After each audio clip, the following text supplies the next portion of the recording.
लाहौर में रहनुमा मुस्लिम लीग नून Maryam Nawaz news conference कर रही हैं। करते करते थक जाएंगे, उनके कारकुन ख़त्म नहीं होंगे, इसलिए कि हमने अवाम की, मुल्क की, आइन की, कानून के तहफ़्फ़ुज़ की कसम खाई और हम इस एजेंडे पे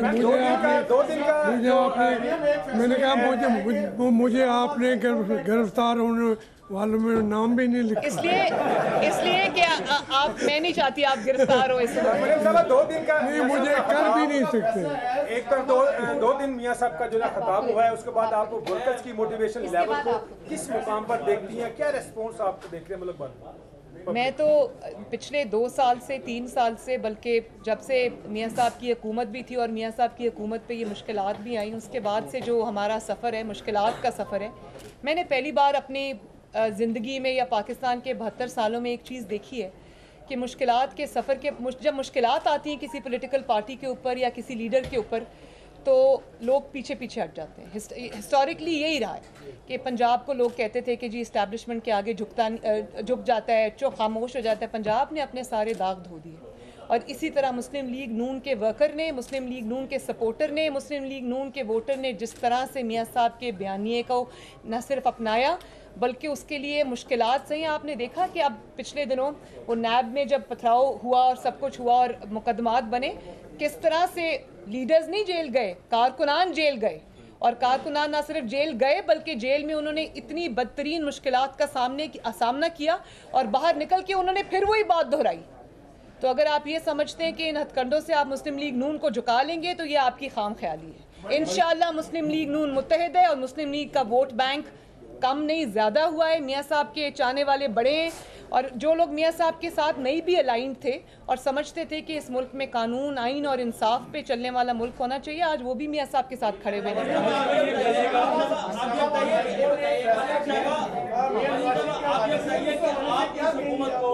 आप इस हुकूमत को किस तरीके से हटाएंगी? जलसे जुलूस, राब्ता अवाम मुहिम, ये पॉलिटिकल एक्टिविटीज है, ये तो हो जाएगी, लेकिन आपके पास क्या ऐसा प्लान है कि ये हुकूमत हट जाए, उसके बाद एक नई इलेक्शन है? इस हुकूमत की बुनियादी इतनी कमज़ोर है कि इस हुकूमत को एक झटका लगा तो ये हुकूमत एक झटके का सह नहीं सकेगी। जिसकी बुनियादी साजिशों पे रखी गई हो, you scratch my back, I scratch yours, और आपस में 2-3 लोगों ने मैरिज ऑफ कन्वीनियंस किया हो, तो उस हुकूमत को हिलाना गिराना कोई मुश्किल काम नहीं है। जैसे मैंने पहले भी कहा कि ये अपनी साजिशों की वजह से, अपनी कमज़ोरी की वजह से वक्त से बहुत पहले गिर जाएगी इंशाल्लाह।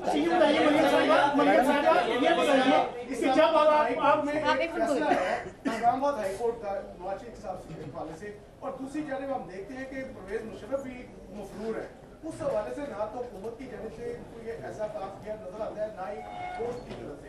तो आप नहीं समझते कि आपको तो हुकूमत की जानब से कम और कोर्टों की जानब से ज्यादा इसको कैद किया जा रहा है? इसके पीछे वही चेहरे हैं, चाहे वो कोई भी इदारा इस्तेमाल हो रहा हो, चेहरे वही हैं पीछे।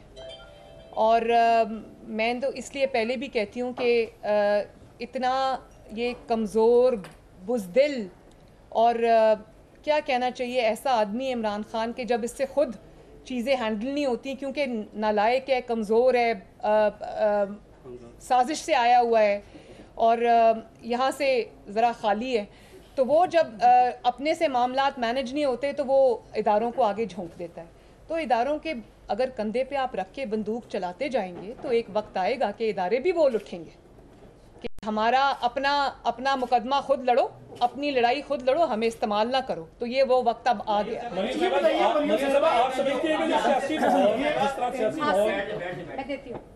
जिस तरह सियासी माहौल गर्म हो गया है और जो हालात पे चल रहे हैं, आप नहीं समझते कि अब डायलॉग वाली बात खत्म हो गई है? क्योंकि हमेशा माजी में भी देखने में आता रहा कि सियासतदान डायलॉग के ऊपर बिलीव करते हैं, तो ये तसादुम की तरफ नहीं बढ़ेंगे आगे?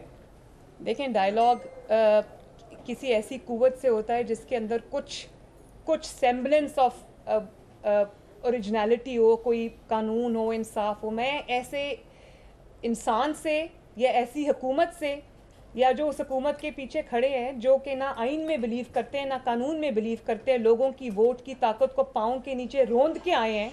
वोट लोगों ने किसी को डाला, डब्बे में से निकला किसी और के नाम, और फिर RTS डाउन करके जो कर दिया, ऐसी हुकूमत को तो मैं मानने को तैयार नहीं हूँ। आप डायलॉग की बात करते हैं, ऐसी हुकूमत को तो मैं आपने मेरे मुंह से आज तक नहीं सुना होगा वज़ीर आज़म।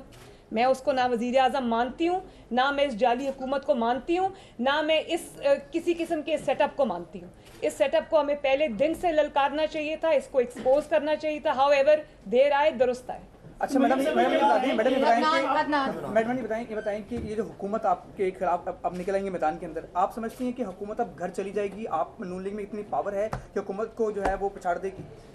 नून लीग में तो अल्हम्दुलिल्लाह जो पावर है, तभी तो आप देख रहे हैं ना कि जब मियाँ साहब एक तकरीर करते हैं तो उसके बाद पूरा दिन 10 लोग आके जो है वो उनकी तकरीर का असर ज़ायल करने की एक नाकाम कोशिश करते हैं। वो लॉन्च कर दिए जाते हैं, उसके बाद कुछ और लोगों को बिठा दिया जाता है जिसको कहा ये एजेंडा मिला होता है कि मियाँ साहब की तकरीर को गलत अंदाज से पेश करो, ये करो, वो करो। तो ये तो उसी से ज़ाहिर है। अभी जवाब जी आसिफ ने बयान दिया है आसिफ जरदारी के हवाले से, जो आप लॉन्ग प्ले करना जा रही हैं उसके अंदर अगर इस तरह के बयानात आते रहेंगे, और ख्वाजा आसिफ ने क्लियर बात की है कि आसिफ जरदारी पे यकीन नहीं कर सकते, आप कर रही हैं। और क्या ख्वाजा आसिफ को शोकाज किया है आप लोगों ने इस बात? उनसे ज़्यादा जो क्लियरर बात है वो मियाँ साहब ने आज खुद कर दी अपनी स्पीच पे, लाइव गई है, पूरी दुनिया ने सुनी है। और मियाँ साहब ये समझते हैं कि हम सब जमातों को इकट्ठा होकर चलना है, और चाहे वो पीपल्स पार्टी हो, चाहे वो JUIF हो, चाहे वो हम हो, मुस्लिम लीग नून हो, या वो ANP हो, या वो कोई भी जमात हो, छोटी जमातें भी, हम सबको इकट्ठा चलना है। हम सब की यूनिटी होनी चाहिए और उसको इंश्योर मियाँ साहब ने खुद किया। आप फैसलाकुन राउंड खेलने जा रही हैं, तो आपके ज़हन में क्या है कि ये हुकूमत कितनी अरसे में गिर जाएगी, या इस हुकूमत के पास कितना एक टाइम आप समझती हैं अब रह गया? जो जिस तरह से उनके रिएक्शन आ रहे हैं उससे तो मुझे लगता है कि वो शायद जो APC ने पूरा अपना टाइम फ्रेम दिया हुआ है और जो टाइम टेबल दिया हुआ है, ये तो उससे भी पहले इंशाल्लाह लुढ़क जाएगी। आप दो बड़ी शख्सियत के बीच में बैठ के हम उनसे बात कर रही हैं, रशीद साहब हैं, जावेद हाजमी साहब हैं, कि बहुत बड़ी मुश्किल है। जावेद हाजमी साहब के गद्दारी के इल्ज़ाम भी लगे, मुकदमा भी कायम हुए। आजकल जिस पे गद्दारी का इल्ज़ाम लगता है उससे बड़ा मुहिब्बे वतन कोई नहीं, और आजकल जिस पे मुहिब्बे वतनी का, हुब्बुल वतनी का जिसको सर्टिफिकेट मिलता है ना, उसके ऊपर उसको शक की निगाह से देखा जाना चाहिए। मियां साहब के लबो लहजे को लेकर आजकल तशवीह दी जा रही है अल्ताफ हुसैन के केस के हवाले से, कि आजकल वो भी लंदन से खिताब कर रहे हैं, माजी में अल्ताफ हुसैन भी लंदन से खिताब किया करते थे। तो आप ये समझती हैं कि ये तशवीह भी दुरुस्त है? और ये कहा जा रहा है कि मियां साहब का किसी से कंपैरिजन नहीं हो सकता। मियाँ साहब को आप किसी से कंपेयर नहीं कर सकते, और ये जो हुक्मरान आप जाली बैठे हुए हैं इनसे तो बिल्कुल भी नहीं कर सकते। मियाँ साहब माशाल्लाह इस मुल्क के 3 दफ़ा प्राइम मिनिस्टर रहे हैं। मियाँ साहब की जो जमात है वो एक शहर की जमात नहीं है। मियाँ साहब की जो जमात है मुस्लिम लीग नून, वो पूरे पाकिस्तान में सबसे बड़ी जमात है। तो मियाँ साहब जो बात करते हैं उसमें वज़न है। मियाँ साहब की आर्ग्यूमेंट्स का जवाब दें, मियाँ साहब की बातों को घुमा फिरा के ना बयान करें। मियाँ साहब ने जो बातें की हैं उनका जवाब दें, या तो कहें वो गलत कह रहे हैं। उन्होंने बिल्कुल ठीक बात की है और ये बातें होनी चाहिए थी, यही बात अवाम सुनना चाहती है। और आप उसको, मियाँ साहब को आप किसी से तशबीह नहीं दे सकते। मियाँ साहब मोहम्मद नवाज शरीफ है, पाकिस्तान में पहला शख्स है जो 3 दफ़ा प्राइम मिनिस्टर बना और अब इंशाअल्लाह ताला 4थी दफ़ा भी बनेगा। तो मियाँ साहब की अपनी जगह है। मियाँ साहब किसी से कंपेयर नहीं कर सकते। आपकी हुकूमत इमरान खान ने इस्लामाबाद में धरना दिया था, अब हुकूमत मुकम्मल तौर पर नाकाम होती नजर आ रही है। क्या आप धरना देने इस्लामाबाद भी जाएंगे या सिर्फ जलसे ही होंगे? जो APC ने एजेंडा दिया है उसमें जो आखिरी लॉन्ग मार्च है वो तो जनवरी में इस्लामाबाद ही जाएगा। तो फिर वो इंशाअल्लाह ताला वो अब जनवरी में होता है, दिसंबर में होता है, या उससे भी जल्दी हो जाता है, मैं ये नहीं जानती, लेकिन वो होगा इंशाअल्लाह। मेरे ख्याल में उससे पहले मामला तमाम। मैडम ये बताइएगा कि कल तक मरियम नवाज का नारा था जरदारी इमरान भाई भाई, आज जरदारी नवाज भाई भाई का नारा लगाया जा सकता है? बात ये है कि अगर कोई हम अभी भी पॉलिटिकल हरीफ हैं और एक दूसरे से लड़ेंगे, लेकिन इंतखाबी मैदान में लड़ेंगे। हम पाकिस्तान के मामले में, इस जाली हुकूमत को हटाने के मामले में, पाकिस्तान को जो हॉस्टेज बनाया हुआ है उससे छुड़ाने के मामले में हम सब इकट्ठे हैं। और जब हम अपने इलेक्शंस में जाएंगे, मैदान लगेगा, तो तब हम एक दूसरे के हरीफ हैं, लेकिन एक लाइन क्रॉस नहीं करेंगे। वो पॉलिटिकल हरीफ ज़रूर है, दुश्मन नहीं है।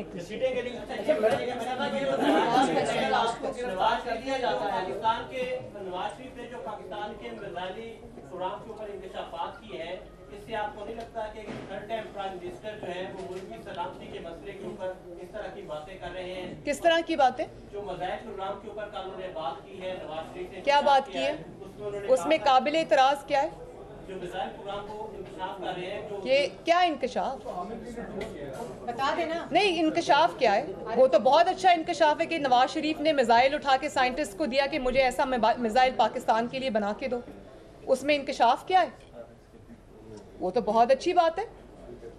उससे तो नवाज शरीफ का ये हुब्बुल वतनी जाहिर होती है कि नवाज शरीफ बेशक अपने हमसायों से अच्छे ताल्लुकात चाहता है, लेकिन जहां पाकिस्तान की डिफेंस की बात आती है, जहां पाकिस्तान की सालमियत की बात आती है, नवाज शरीफ अपने मुल्क के लिए नाकाबिले तस्खीर उसको बनाएगा इंशाअल्लाह।